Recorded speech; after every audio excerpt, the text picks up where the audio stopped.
Hi, Peggy. Good morning. Good morning. Hi. Thank you for sitting down with us again. Oh, it's my pleasure. Yeah. Well, so we spoke a great deal yesterday about the SSR, early days of S.H.I.E.L.D. Today we'd like to move on to Steve Rogers? Yeah, yeah. What was your initial reaction when you heard about Project Rebirth? I thought it was lovely, in the same way that Peter Pan is lovely, or Knights of the Round Table. So you were skeptical. Oh, to put it mildly. But then I met Dr. Erskine and Howard Stark, and then finally Rogers.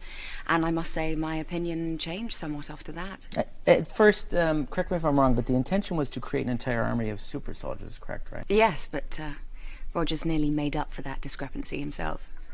Many of his exploits are still classified. Well, not every hero gets a parade. I think that's how Rogers preferred it. Suffice it to say, the world would be a very different place if he hadn't been there to protect it. Did Captain America have an effect on you personally? I beg your pardon? I'm sorry, I just mean it must have been a remarkable experience getting to work with him. Well, a life in the military demands a certain amount of detachment, particularly from a woman. Sometimes it's necessary to give and to receive orders without dwelling on the cost of the individual. The mission trumps all. Steve never let me forget that these were real lives and real deaths that we were dealing with.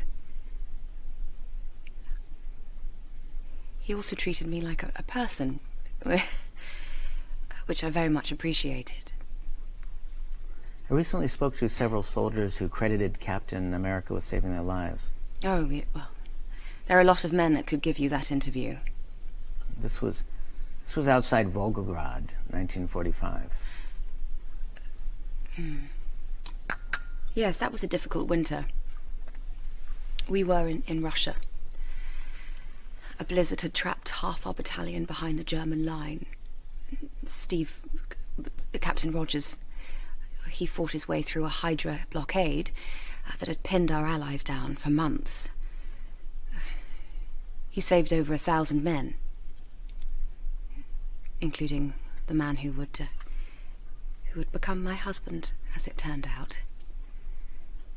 Even after he died, Steve was still changing my life. I understand that you were the last person to speak to Captain Rogers before his plane went down.